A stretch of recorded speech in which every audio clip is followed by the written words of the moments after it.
Assalamualaikum warahmatullahi wabarakatuh. Alhamdulillah wassalatu wassalamu ala Rasulillah wa ala alihi wa sahbihi wa man wala amma ba'.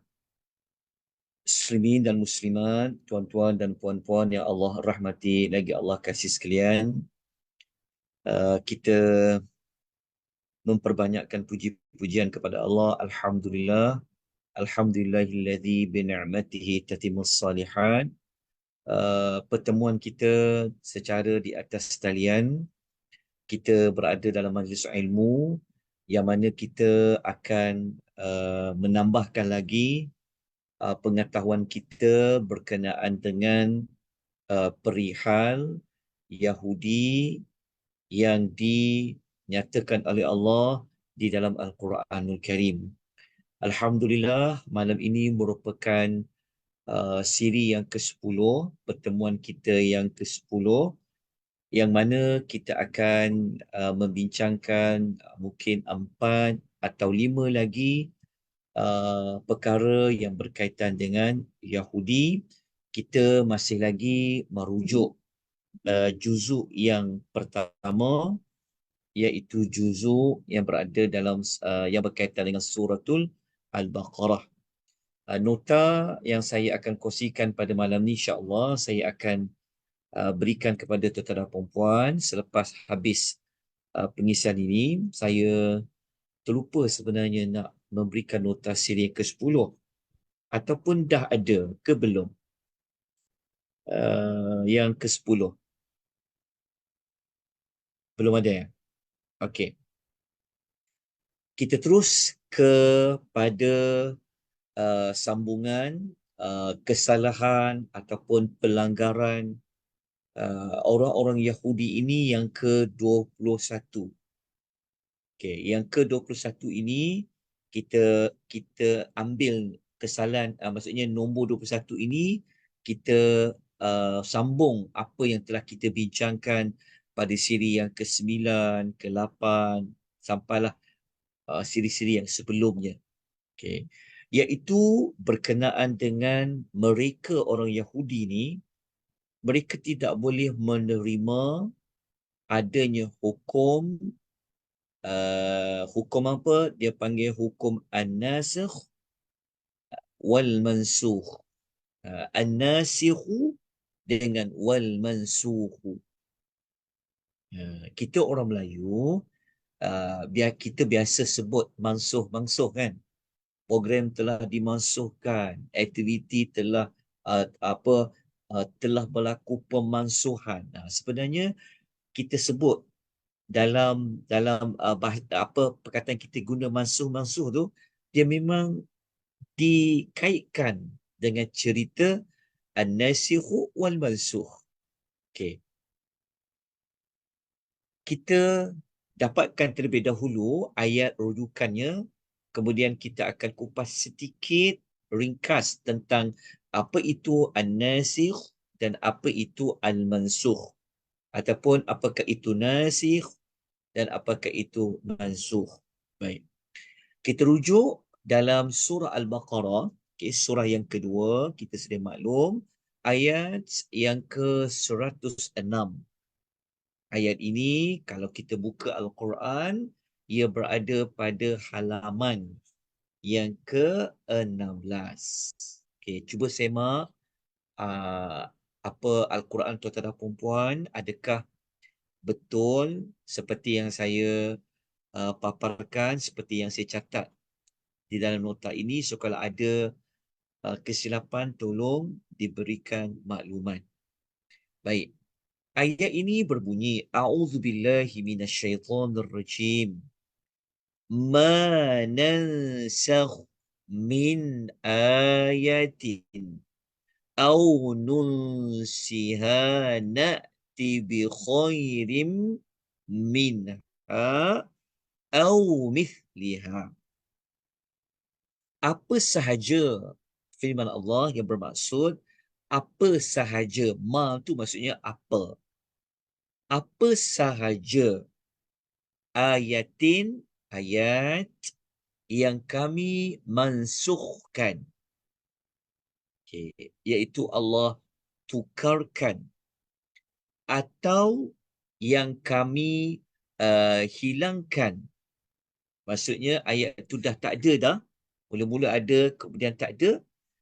Kami, kata Allah, akan gantikan dengan yang lebih baik daripada sebelumnya.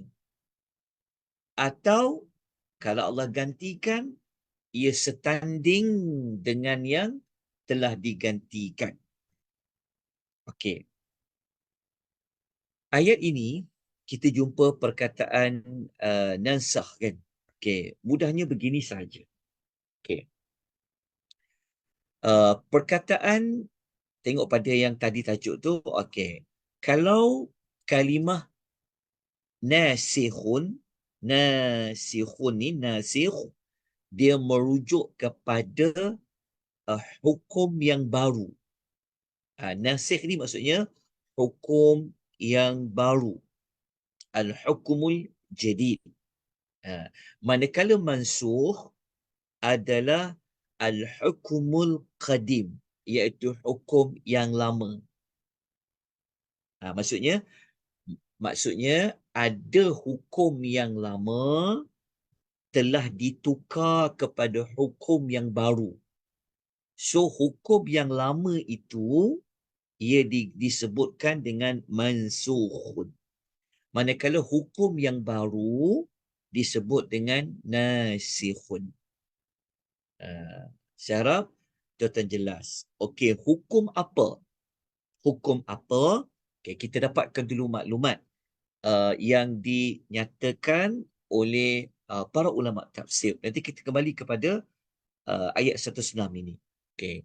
Kalau kita buka dalam tafsir Al-Tabari, Al-Imam Jarir Al-Tabari dalam tafsir Jami'ul Bayan, beliau rahimahullah memberikan komentar tentang hukum baru dengan hukum lama ni.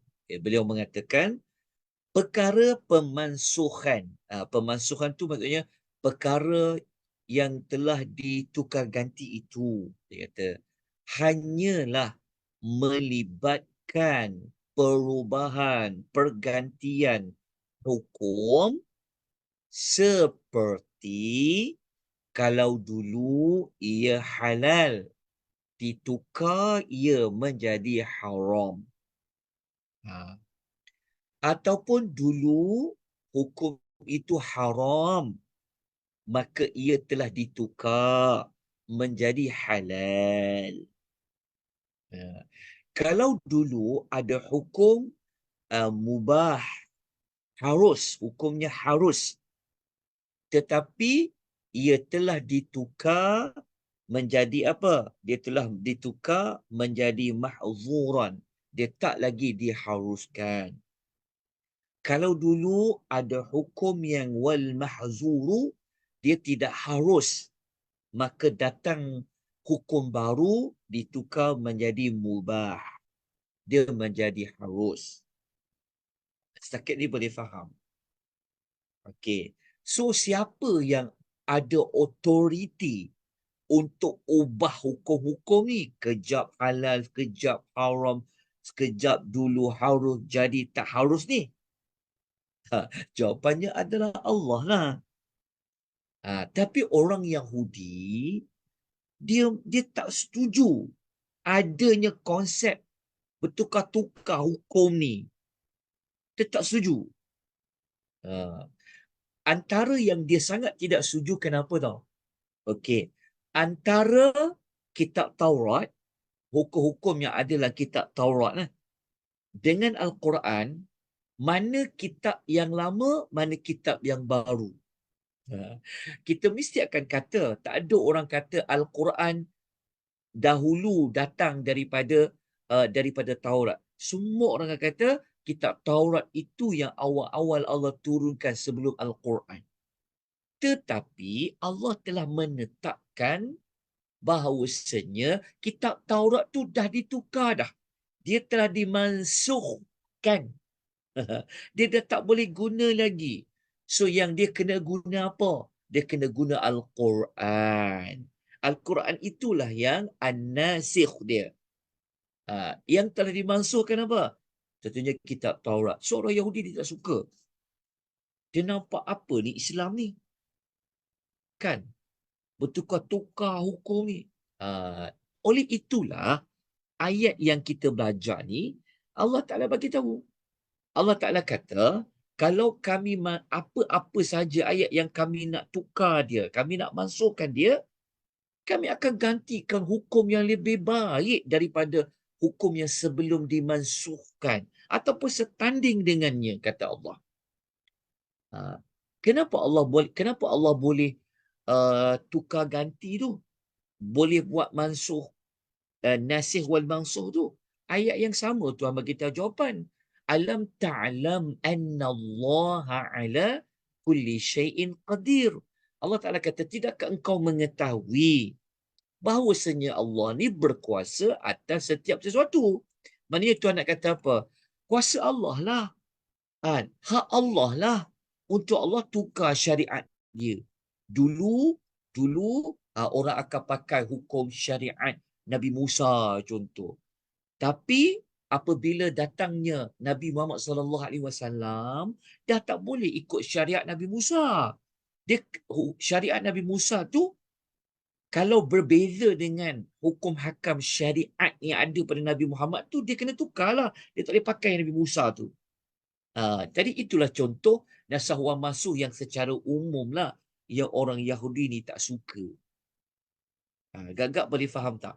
Okey, contoh kalau kita ambil yang Imam Al-Tabari kita ni kan, contoh Okey, contoh kita nak tengok mana nasakh wal mansuh. Okey, kalau dulu ada hukum halal, lepas tu dia tukar menjadi haram.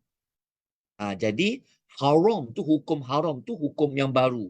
Maka hukum yang baru tu disebut apa? Nasikh ke mansukh? Hukum yang haram ni, nasikh ke mansukh? Jawapan dia an-nasikh lah. Yang halal tu mula-mula dulu adalah mansukh. Okey, harap boleh faham tuan-puan. Okey, kalau nak faham lagi, saya tunjukkan. Kalau tuan-tuan ada tafsir Al-Imam Ibnu Kathir, Ibnu Kathir ni dia bagi ulasan, dia kata.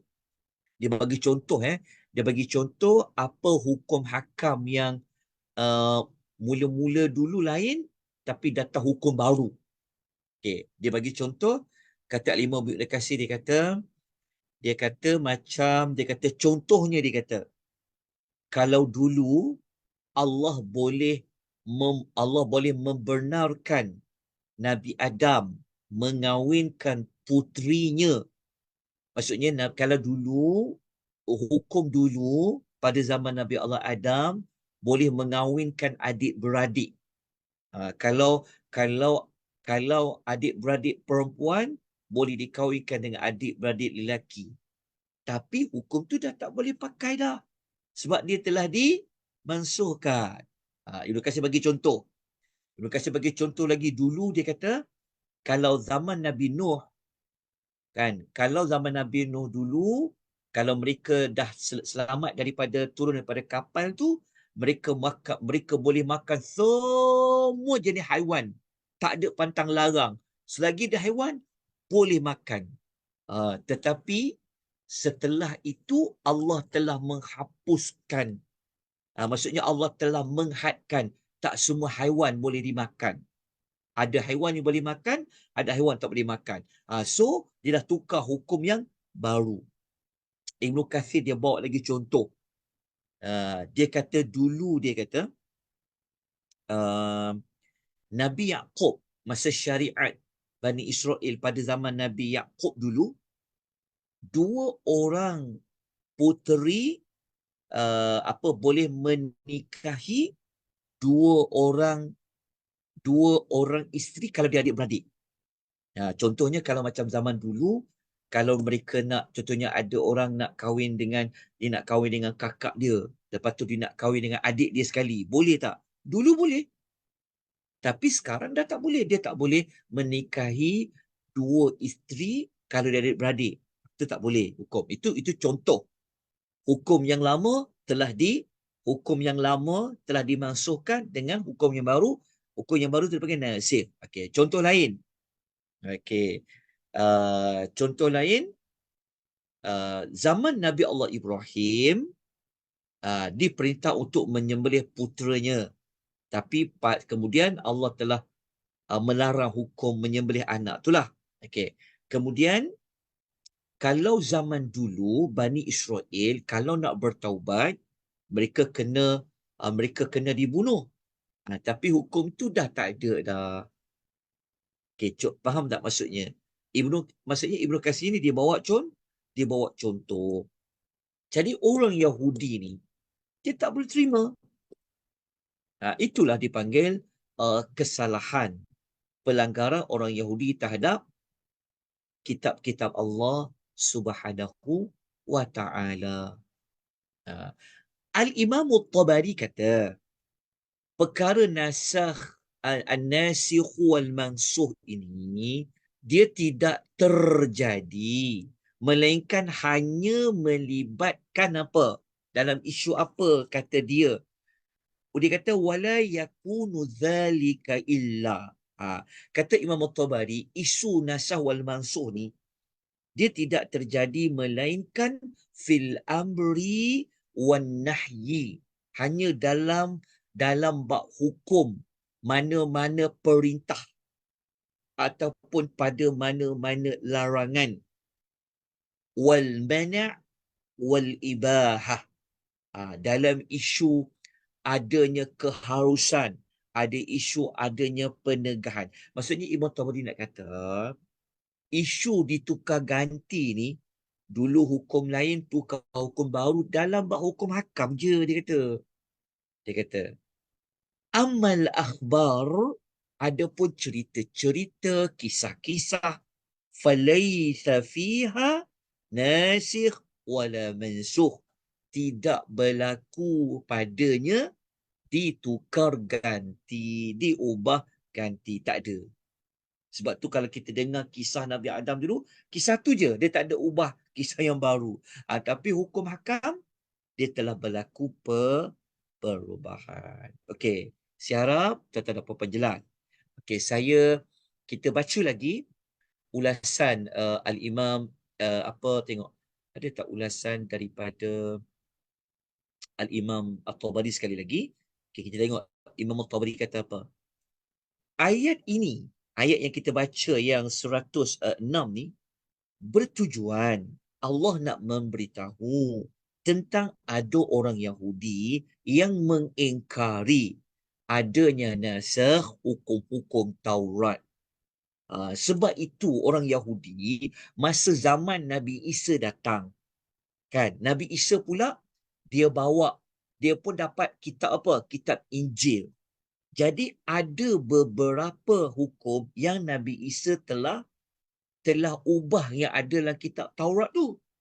Jadi orang Yahudi dia menolak apa yang dilakukan oleh Nabi Isa itu, dan sudah pasti mereka juga menolak Nabi Muhammad sallallahu alaihi wasallam kerana kedua-dua rasul ini yang datang kemudian selepas Nabi Musa datang membawa perubahan dari sisi Allah untuk mengubah hukum dalam kitab Taurat.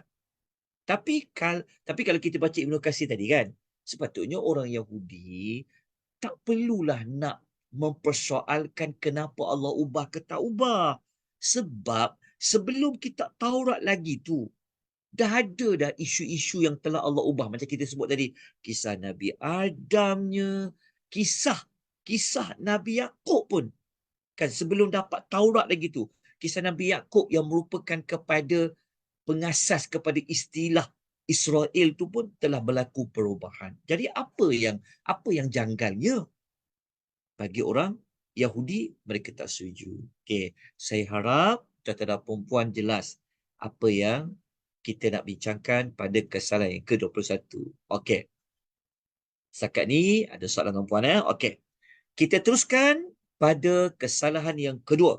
Pelanggaran yang ke-22 orang Yahudi ni dalam hati dan sanubari mereka ni memang tak nak Islam ini tersebar luas. Orang Yahudi ini, mereka memang tak nak apa Islam ini ramai penganutnya. Sebab itu mereka sangat bercita-cita untuk untuk memastikan mana-mana orang Islam dia jadi kafir ataupun jangan orang itu jadi Islam. Sebab tu macam-macam dia akan buat. Dia akan kata Islam ni agama yang tidak adil lah, kan. Tak adil ke apa, bias kepada satu gender saja. Tu tak jaga hak asasi manusia ke. Lepas tu dia kata Islam ni ganas lah, Islam ni teroris lah, contoh. Itu di antara cara-cara macam mana nak bagi orang ni tak masuk Islam. Lepas tu dia macam-macam lah. Tu yang keluar kepada gerakan liberalnya secara halus. Supaya orang ragu-ragu dengan Islam ni. Orang yang ada Islam ni, kan, kita pula ada jenis Islam yang memang tak ada ilmu. Dia Islam sebab apa? Islam baka. Aku ni Islam sebab mak aku Islam, bapa aku Islam. Tapi dia tak belajar Islam sebenarnya tu macam mana. Kan? Islam ni macam mana? Islam ni sebenar-benarnya. Akhirnya orang Islam yang dia memang Islam tapi tak ada ilmu pengetahuan, akhirnya lama-lama mungkin dia termakan dakyah orang-orang kafir, terutama daripada ahli kitab ini. Akhirnya mereka pun jadi murtad ke, jadi kafir ke. Okey, kesalahan yang ke-22 ini Allah sebut pada ayat nombor 109 suratul Baqarah, muka surat 17 ayat ini dalam Quran. Allah Ta'ala berfirman, A'udzubillahi minasyaitonirrajim. Wadda kathirum min ahlil kitabi. Sebahagian besar, kata Allah, ahlul kitab. Bukan Yahudi sajalah. Termasuklah Nasrani. Termasuklah orang Kristian. Sebahagian besar ahlul kitab ni, mereka sangat suka. Okey, wadda, mereka sangat suka. Lau yaruddunakum min ba'di imanikum kuffara. Jika mereka dapat mengembalikan kamu kepada kekafiran. Kalau dulu tak kenal Islam tu apa, lepas tu dapat Islam. Jadi mereka suka kalau orang yang mula dulu kafir, lepas tu dia masuk Islam, dia akan pastikan orang yang masuk Islam tu kembali balik kepada kekafiran. Ataupun dia baru nak berjinak dengan Islam, mereka akan pastikan mereka tak masuk Islam. Kenapa mereka sanggup buat macam tu?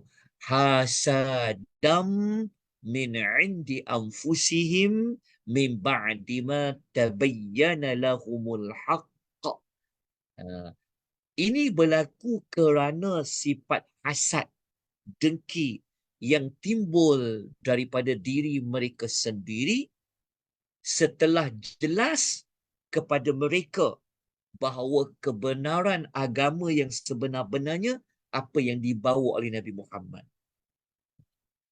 Ahli kitab ni, mereka ni, kalau mereka yang benar-benar faham isi kandung ahli kitab tu, dia akan nampak Islam yang agama yang sepatutnya diikuti adalah Islam. Apa Muhammad bawa tu adalah benar. Tapi dengan egonya, dengan sombongnya, mereka tetap nak berpegang dengan ajaran mereka yang asal tu. Itu yang mereka mencari jalan untuk mengembalikan kamu kepada kekafiran, kata Allah Subhanahu Wa Taala. Namun begitu, Allah Taala kata apa? Fa'fu wasfahu hatta ya'tiyallahu bi amrihi. Innallaha ala kulli syai'in qadir. Allah kata, justru itu maafkanlah mereka. Maafkanlah mereka ni sebenarnya maksud apa? Okay. Kalau kita baca dalam tafsir kejap ya. Sekejap. Okey. Kalau kita baca dalam tafsir Al-Imam Al-Tabari, baca dalam tafsir lain, para ulama menyebutkan bahawasanya maafkanlah ni maksudnya kita jangan ambil pusing lah. Maksudnya kita teruskan dakwah. Dakwahkan, abaikan apa saja keburukan yang mereka lakukan. Okey. Kita ambil kepada intipati pada ayat ni lah, menunjukkan bahawa apakah hasrat daripada ahlul kitab kepada orang-orang yang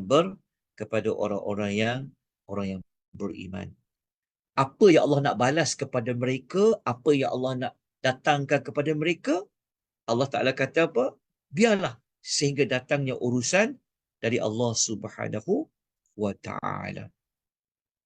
Okey, tuan-tuan, kita selesailah kesalahan yang ke-20. Kenapa 24 pula 21 ni? Masya Allah. Allahumma salli wa sallim ala Nabi Muhammad. Oh, saya tersalah ni. Tuan-tuan, minta maaf sekejap. Okey, setakat ni boleh faham tak yang nombor 22 tadi? Faham, Jelas Ustaz? ke? Jelas, Ustaz. Ustaz, tadi yang kesalahan 21 tu, ayat 106 tu muka surat 17 juga. Ustaz tulis 16. 21 Okey, sekejap ya. 16 tu 17. Okey, sekejap saya baiki. Okey, sekejap.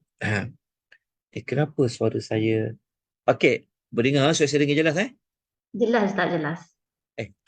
Sekejap. Saya ni pasang headphone tapi tak dengar dekat headphone. Okey, jelas Okey. Sekejap. 22, 23. Oh, saya tersalah lah ni. 24. Okey. Tadi 22 Sekejap. Saya tunjukkan kembali slide ini. Allahumma salli wa sallim ala nabiyyina Muhammad. Okey. Yang ke-22. Okey. Tadi saya dah betulkan dah ayat 106 tadi muka 17 Okey, jazakillah khairan. Okey, saya lanjutkan kepada kesalahan yang ke-23. Apakah pelanggaran orang Yahudi ini? Yang ke-23 iaitu orang Yahudi ini mereka menolak kewujudan agama Nasrani. Apa kaitan dengan kita? Biar je lah kalau dia nak gaduh dengan dengan orang Kristian. Sebenarnya dia ada kaitan juga dengan nabi yang diikuti oleh orang-orang Nasrani ni. Kan bukan kita kata orang Nasrani ni betul, tapi ada kaitan dengan Nabi Isa, ada kaitan dengan kitab Injil. Okey, jadi orang Yahudi ni depa nak kata agama dia je yang benar. Macam tu.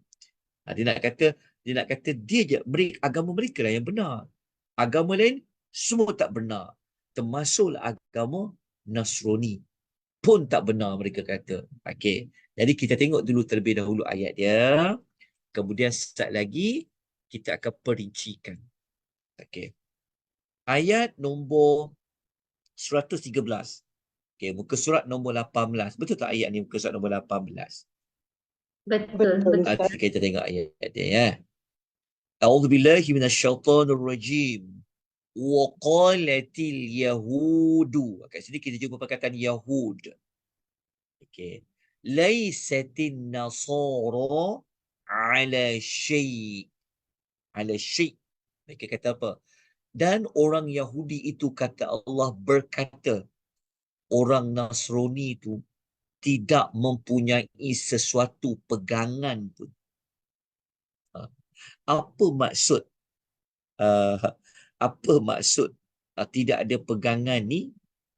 Maksudnya adalah mereka nak mengatakan bahawasanya agama orang Nasrani ni adalah agama yang tidak benar. Itu bukanlah agama yang Tuhan kendaki, seolah-olah macam mereka lah benar tadi. Okey, orang Nasrani pula cakap apa? Wa qalatin nasara laysatil yahudu alai syai'. Manakala orang Nasrani pula cakap, orang Yahudi ni pun tak ada sesuatu pegangan agama yang benar pun. Mereka duk berbalah di antara kedua-dua kumpulan. Sedangkan kedua-dua agama ni agama yang kufur, yang bukan Allah redha. Okey, lepas tu Allah cerita lagi. Allah kata, wahum yatslunal kitaba. Okey, padahal mereka membaca kitab suci masing-masing. Maksud dia, orang Yahudi, bila dia baca kitab Taurat dia tahulah sebenarnya tentang agama mana yang sebenarnya mereka kena ikut. Apabila yang pihak Nasrani pula, dia baca kitab Injil, dia tahu maklumat agama mana yang mereka perlu ikut. Sebab kita pernah sebutkan sebelum ini tentang dalam kitab Taurat ada perbincangan tentang Nabi akhir zaman, tentang Nabi Muhammad. Begitu juga ada apa yang ada dalam kitab Injil. Okey. Lepas tu Allah Ta'ala kata, kadzalika qala alladhina la ya'lamuna misla qawlihim. Macam tu jugalah orang yang tak ada ilmu pengetahuan mengatakan seperti yang dikatakan oleh mereka itu. Yang satu lagi ni siapa dia? Iaitu orang musyrikin Mekah. Orang musyrikin Mekah ni dah lah tak ada sumber rujukan. Betul tak? Kalau orang Yahudi ni, dia adalah sumber rujukan di kitab Taurat. Orang Nasrani ni rujukan di kitab Injil. Kan? Tapi walaupun dua-dua ada kitab rujukan panduan dia, pun saling membantah antara satu sama lain. Orang musyrikin ni juga yang tak ada kitab rujukan pun cakap seperti mana apa yang dibantah oleh kedua-dua mereka. Okey. Jelas dalam fumpah rahimani wa rahimakumullah. Okey. Sekejap ya.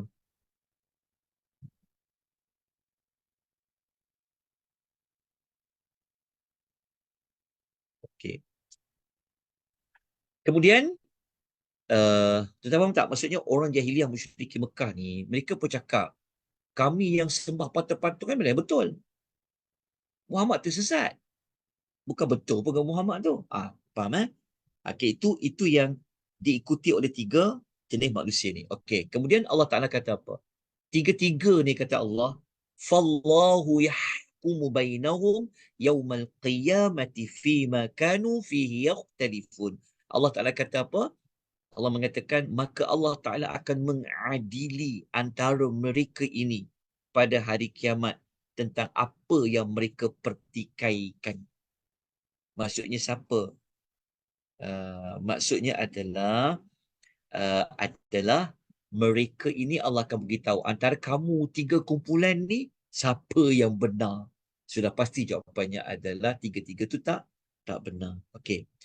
Kalau tuan nak faham perbincangan ayat ni, dia agak panjang sikitlah sebenarnya perbahasan di kalangan para ulama tafsir. Okey. Begini. Okey. Untuk kita kena faham macam ni dulu ya. Kita kena faham yang ungkapan ni dulu. Okey, daripada sini kepada sini. Okey, setakat ni boleh faham tak? Bermula daripada dan orang Yahudi berkata sampailah orang Nasrani berkata. Setakat ni boleh faham tak potongan ayat itu?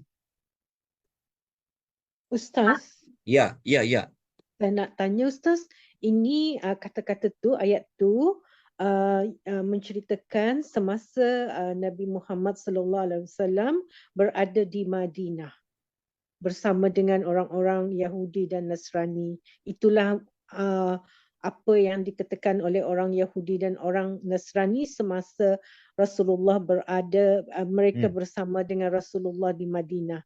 Itu ke ceritanya, Ustaz? Okey, sasaran ayatnya memang berkenaan dengan orang Yahudi yang berada di di Madinah. Betul. Tetapi kita tahu orang Nasrani dia tidak berada di Madinah, kan? Lokasi orang Nasrani dia duduk di kawasan macam di kawasan Yaman. Ya, kalau dikaitkan pada zaman Nabi sallallahu alaihi wasallam. Tapi memang sasarannya adalah Allah nak menyebut kepada dua-dua kumpulan ni pun sebenarnya, terutama orang Yahudi yang ada di Madinah. Jadi sebenarnya ayat ini Allah nak kata Islam je yang benar, nak kata sebenarnya. Jadi mereka-mereka yang saling mengingkari antara satu sama lain ni, kedua-dua ini bukan maksudnya dua-dua ni salah lah. Itu setakat penerangan ringkas lah untuk perbahasan pada ayat ini. Itu ke yang puan tanya? Soalannya saya tak berfokus tadi tu. Okey, Okey. ceritanya ayat ni ialah pada masanya mereka orang Yahudi dan Nasrani ni masa adanya Nabi Muhammad sallallahu alaihi wasallam berada di Madinah. Mereka Yahudi dan Nasrani bersama dengan baginda semasa di Madinah. Itulah yang mereka katakan. Itu kan Ustaz ceritanya? Ya. Okey, maksud dia topik perbalahan ni, peristiwa perbalahan ni dia berlaku setelah Nabi diutuskan lah. Setelah Nabi diutuskan oleh Allah Subhanahu wa taala kepada mereka. Yang maksud kepada mereka sebab surah ni surah Al-Baqarah. Surah Al-Baqarah, surah yang Allah turunkan selepas Nabi berhijrah ke Madinah. Maknanya perbincangan perbalahan dua ni ada macam ni. Perbalahan kedua-dua ni kita tahu macam ni. Kalau kita belajar sejarah, sebelum adanya Islam yang dibawa oleh Nabi Muhammad ini, muncul terlebih dahulu agama Yahudi tu. Agama Yahudi tu kita dah kupas dah kenapa kita sebut agama Yahudi tu kan. Maksudnya sudah adanya kitab Taurat macam tu. So ada pengandut-pengandut kepada kitab Taurat. Dan sebelum datangnya Islam yang dibuat oleh Nabi SAW pun sudah adanya agama Nasrani. Jadi pada masa itu sudah berlaku dah apa perbalahan antara kedua-dua manusia ini. Jadi apabila Allah mengutuskan Nabi SAW, Al-Quran ceritalah. Maksud itu. Maksud dia, saya faham soalan tu. Maksudnya adakah perbalahan antara dua-dua kumpulan ini dia terjadi selepas Nabi dibangkitkan ke ataupun sebelum Nabi SAW dibangkitkan? Betul tak? Iya, betul. Sebabnya kenapa saya tanya Ustaz, sebelum ada Al-Quran, Taurat dan Injil itu adalah yang kitab yang benar kan. So Betul. agama orang Nasrani itu ya agama benar ketika itu, dan agama yang dari Taurat itu juga agama yang benar. Betul kan Ustaz? Macam tu kan? Betul. Kalau yang asalnya memang begitulah. Sebelum datang Nabi SAW. Okey, saya faham soalan puan tu. Okey, izinkan saya baca ulasan yang dikemukakan oleh Al-Imam Ibn Katsir untuk kita dapatkan cerita sebenar-benarnya lagi kan. Kenapa orang Yahudi ni, orang Nasrani itu boleh cakap tentang orang Yahudi. Orang yang Nasrani boleh cakap, Yahudi boleh cakap Nasrani cakap pada Yahudi tu. Okey, kejap Okey, dalam tafsir Ibn Katsir, Ibn Katsir beliau telah menukilkan ulasan yang dikemukakan oleh Ibnu Abbas radhiyallahu anhuma. Ibnu Abbas kata macam ni. Okey.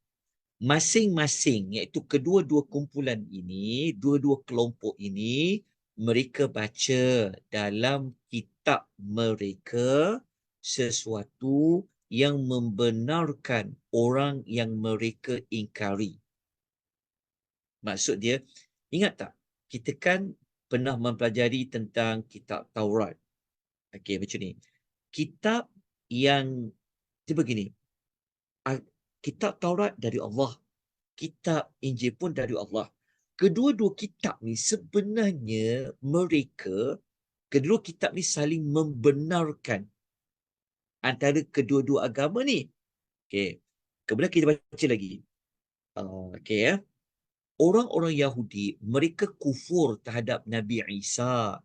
Padahal di tangan mereka itu ada kitab Taurat, yang dalam Taurat itu Allah telah mengambil janji melalui Nabi Musa untuk membenarkan Nabi Isa.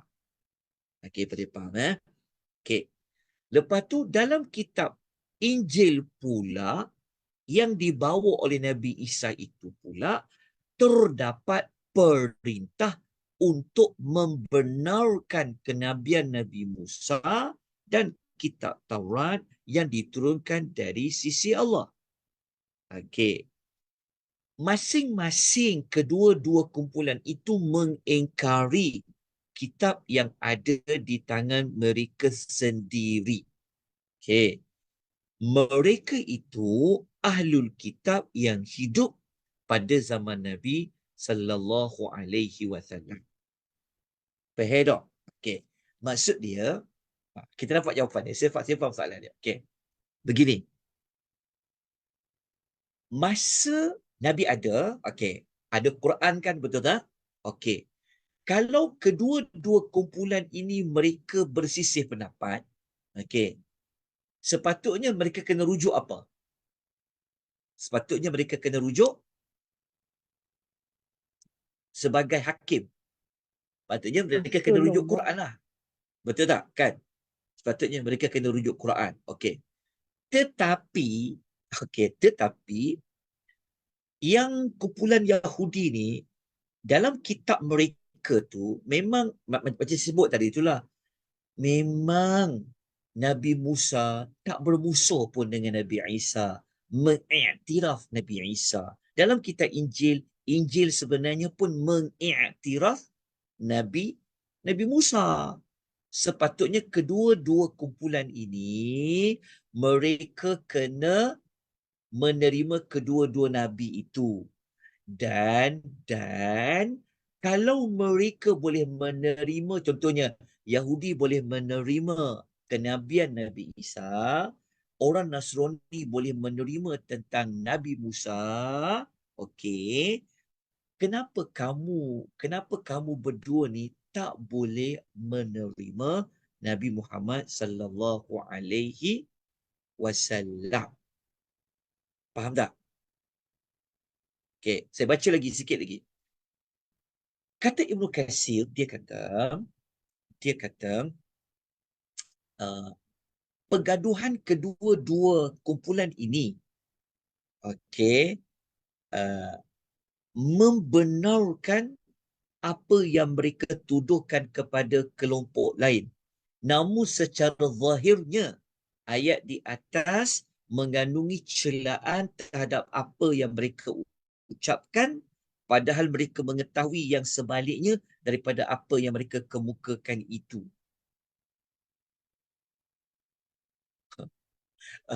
Faham tak maksudnya? Maksud dia, sebenarnya kedua-dua kumpulan ni, diorang tahu yang sepatutnya mereka kena ikut apa sebenarnya.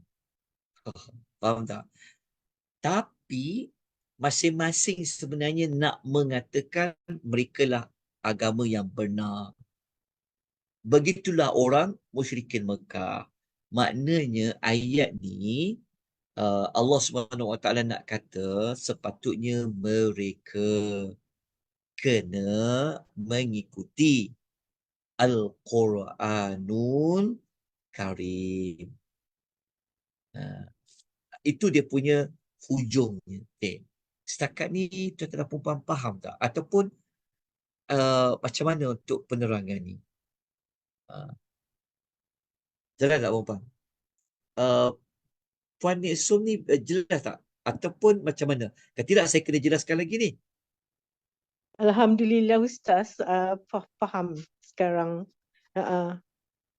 Ustaz, sebenarnya mereka sengaja nak mencari kesalahan kan masing-masing ni naknya. Aha.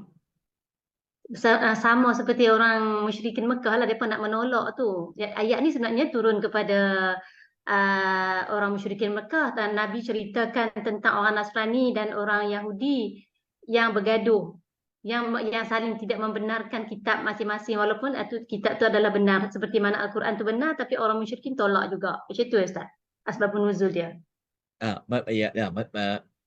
Dia macam ni. Dari sudut asbabun nuzul, kejap.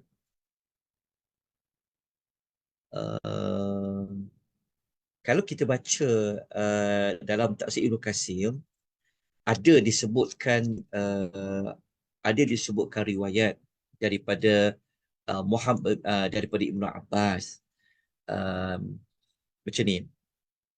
Kita tahu kan, masa Nabi duduk kat Madinah, ada tak orang Nasrani datang menghadap Nabi? Jawapannya ada. Kan? Kalau kita baca dekat tafsir Ibnu Katsir ni, dia kata, ketika orang Nasrani daripada Najran datang menghadap Nabi SAW, kemudian datang pula delegasi para pendeta Yahudi. So, kedua-dua kumpulan ini, mereka saling berdebat di hadapan Rasulullah sallallahu alaihi wasallam. Itu yang Allah sebut tentang ayat ni tadi tu. Faham tak?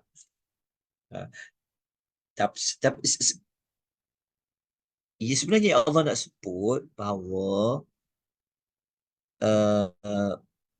kau gaduhlah dua orang pun, sebenarnya kena ikut Al-Quranul Karim. Maksudnya maknanya kalau dalam konteks cerita ni, orang Yahudi nak kata bahawasanya, sebab kita bincang pasal Yahudi kan, maksudnya orang Yahudi nak kata, dialah yang betul. Ingat tak sebelum kita pernah bincang kan, mereka mengaku syurga tu untuk mereka, orang lain tak masuk syurga. Ingat lagi, mereka akan kata mereka ni adalah anak Allah, mereka ni kekasih Allah, mereka ni wali Allah.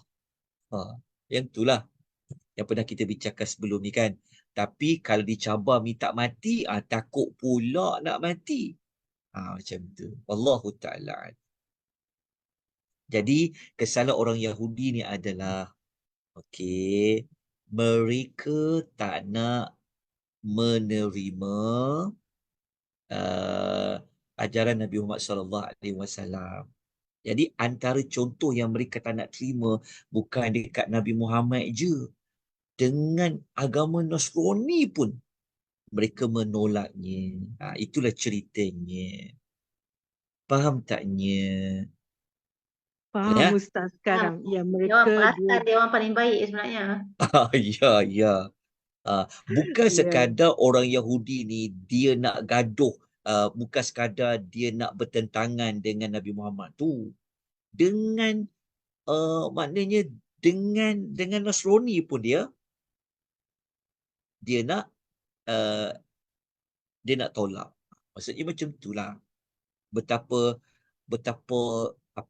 tegarnya kesalahan orang Yahudi. Lepas tu kita tahu kan, orang Yahudi sekarang, ingat tak yang dia guna konsep one world kan? Kita dengar kan, mereka ni menganggap bahawa mereka lah orang yang bijak pandai, mereka adalah orang-orang yang terpilih tu.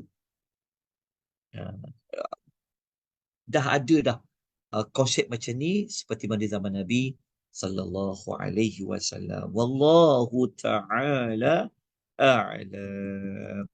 Faham Ustaz sekarang, Alhamdulillah. Dia orang nak highlight, dia orang yang paling tinggi, dia the best lah di sini dari sejak dulu lagi Ustaz. Ya, itu Betul, the betul. message ya. Ya. Alhamdulillah, Alhamdulillah. Terima kasih Ustaz. Okey, sama-sama. Ustaz, boleh tanya sikit? Boleh, boleh, boleh. Puan Fuzia. Silakan Puan Fuzia. Kita tahu yang orang Yahudi dan juga orang Nasrani, dia orang ubahkan dia orang punya kandungan kitab mereka. Betul. Jadi dia orang ubah tu yang Ustaz cakap sebelum ni pun sebab nak sesuaikan dengan gaya hidup mereka. Macam Yahudi, dia orang amalkan riba kan. Dia orang tahu dalam Al-Quran kita tak boleh makan riba. Jadi adakah sebab tu salah satu sebabnya yang mengapa dia orang tak nak terima Al-Quran? Sebab Al-Quran tu mengubah cara hidup mereka. Boleh tak kita kata Betul, macam tu? betul. Betul. Antara satunya pasal riba kan, pasal makanan-makanan yang Allah ubah tu. Ya betul. Kerana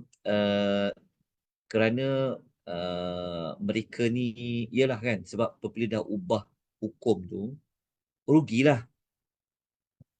Sebab mereka lebih pada mengutamakan kepentingan peribadi, lebih pada mengutamakan dunia, lebih kepada mengutamakan, kita kata apa, dalam bahasa kita, nak jaga periuk nasi mereka kan.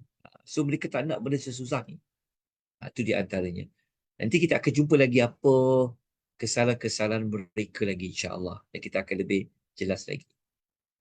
Okay. Okay.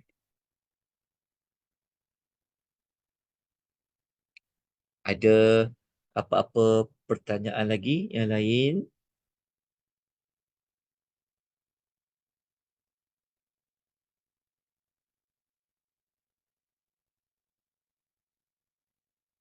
Okay. Kalau tuan-tuan ada kitab tafsir ni, tuan-tuan boleh baca ya sedikit malam ni maklumat supaya wujud tafsir Al-Imam Ibn Katsir.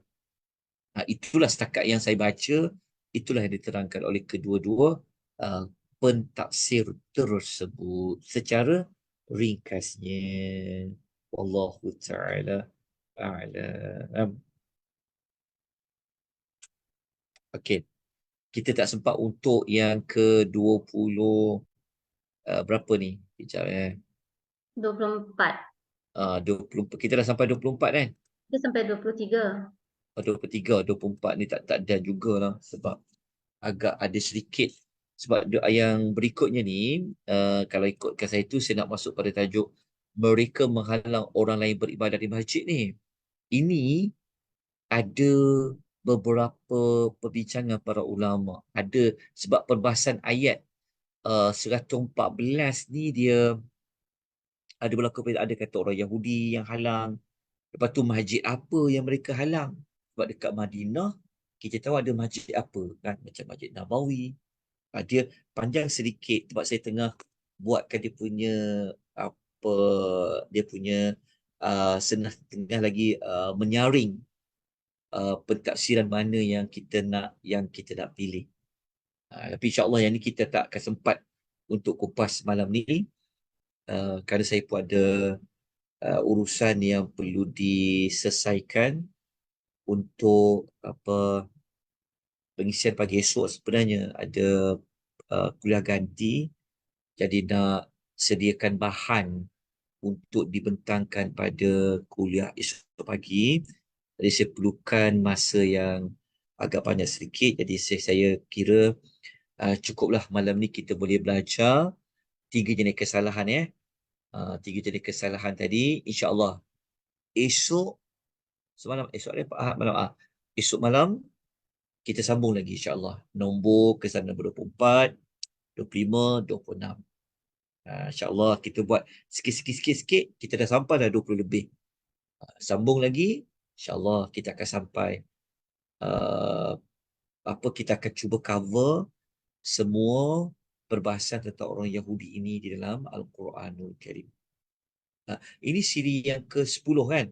Siri ke-10 kita dah dapat mengetahui 23 kesalahan pelanggaran orang Yahudi. Okay. Ini saja yang mampu saya kongsikan. Saya minta maaf kalau saya tak dapat nak kongsi maklumat tu dengan lebih banyak. InsyaAllah kita jumpa lagi malam esok. Sama juga jam 9 ataupun kita mula 9 pada waktu pun adalah 9:05 ke. Kita sambung lagi untuk siri yang ke-11. Moga-moga kita semakin faham tentang ayat-ayat Al-Quran, yang mana ayat Quran itu membantu kita memahami perilaku orang Yahudi, yang mana apabila kita semakin tahu, kita akan semakin bertambah memahami gelaran Al-Maghdub bi'alaihim yang telah Allah sebutkan berkenaan dengan orang Yahudi. Okay. Tuan-tuan, terima kasih kepada yang bertanya soalan dan minta penjelasan. Sebenarnya, tuan-tuan digalakkan untuk bertanya sebenarnya ya. Tidak ada halangan apa-apa. Okay, kerana kadang-kadang bertanya ni dia akan bagi kita satu sudut lain. Sebab kalau tuan-tuan tak bertanya, mungkin saya tak perasan, saya tak sedar rupanya, ada maklumat itu, ataupun saya kena baca lagi, ataupun ada pendapat yang lain, macam tu. Ya, jadi kita sama-sama belajar. Saya pun semua rujuk daripada kitab-kitab je. Pada kitab-kitab yang muktabar lah, tafsir yang muktabar. Okay, insyaAllah kita jumpa lagi besok malam. Aku qouli hadza wa astaghfirullahalazim. Wabillahi taufiq hidayah. Assalamualaikum warahmatullahi wabarakatuh. Waalaikumsalam.